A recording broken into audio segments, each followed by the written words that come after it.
Hi there, strikers. There's something uniquely disturbing about people vanishing into thin air.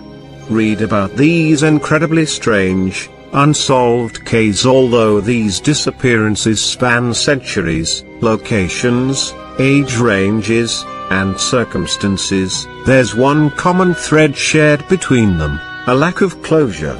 There are theories, speculations, and investigations, but never a decisive answer. On our incoming episode, I'm going to feature some of the cases of mysterious disappearances, of some missing that just disappear without any trace. The disappearance of Holly Painter on Monday, June 26, 1995. 18-year-old Holly Painter disappeared from Toronto, Ontario. Holly was last seen leaving her home at 359 Dawes Road at approximately 6 p.m. She was accompanied by two acquaintances, Stephen Warner, 33, and Susan Livingston, 25. It is reported that the trio left the house in a dark green or brown Ford Bronco with license plate number 4GEST.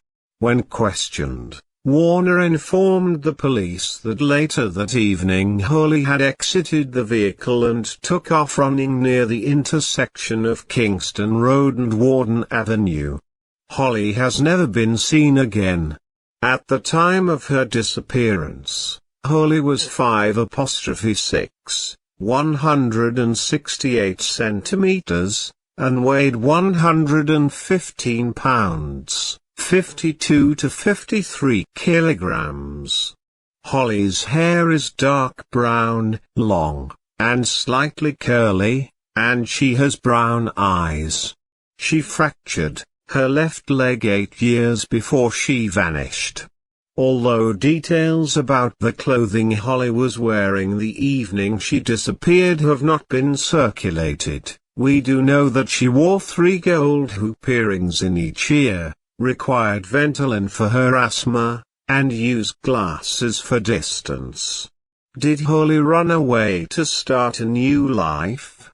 Rarely does a missing person case occur without this theory being discussed. In this case, I think that it is highly unlikely. Holly and her adopted parents were close, according to her mother, Linda Painter, even though Holly had some anger issues that seemed to go beyond the norm of the typical teenager. For example, when Holly was 17 she got into an altercation with her father and was arrested for assault. Linda explained that Holly was known for her short fuse, which had always been a trademark. Nevertheless, Holly landed a job shortly after the incident with her father and moved out on her own into a room at a boarding house. She began working at Save the Rouge Valley System, a local environmental group, after successfully completing a 6-month co-op position with the organization. Holly also attended school regularly, and was in touch with her family on a daily basis. The week that Holly was last seen, she was excited to be starting a rock climbing course. She had just gotten her braces off and was set to receive an award at school for being the top co-op student that year. By all accounts, Holly's life appears to have been happy and on track. Taking all of this into consideration, I think that the chances are that Holly did not run off to start a new life or has remained out of touch with her loved ones all of these years by choice.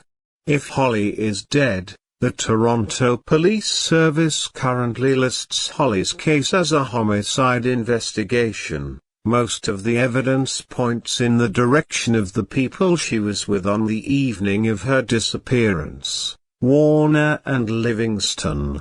As I have already mentioned, the week Holly vanished she was going to begin a rock climbing course.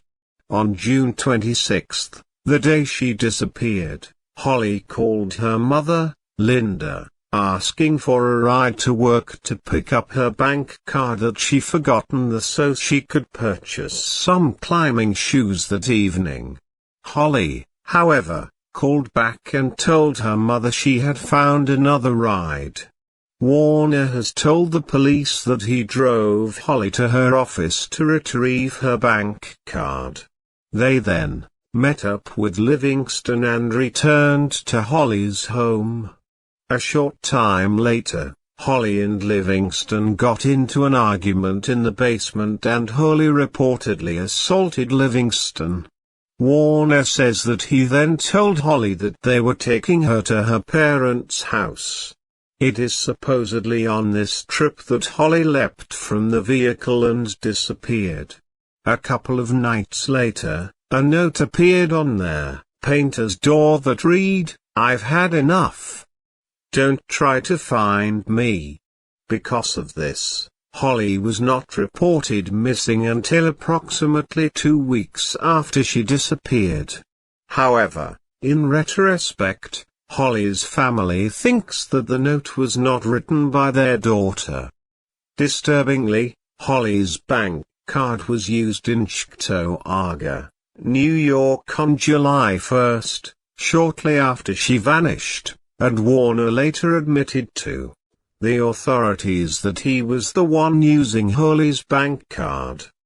The media reports that although Warner has left Canada voluntarily because of an immigration matter, the Toronto Police Service consider him a person of interest in the investigation. Warner and Livingston's story leaves many unanswered questions. Why would Warner insist on driving Holly, a person who was independent and living on her own, to her parents' house just because she got into a fight? How did Warner get Holly's debit card PIN number to use her card?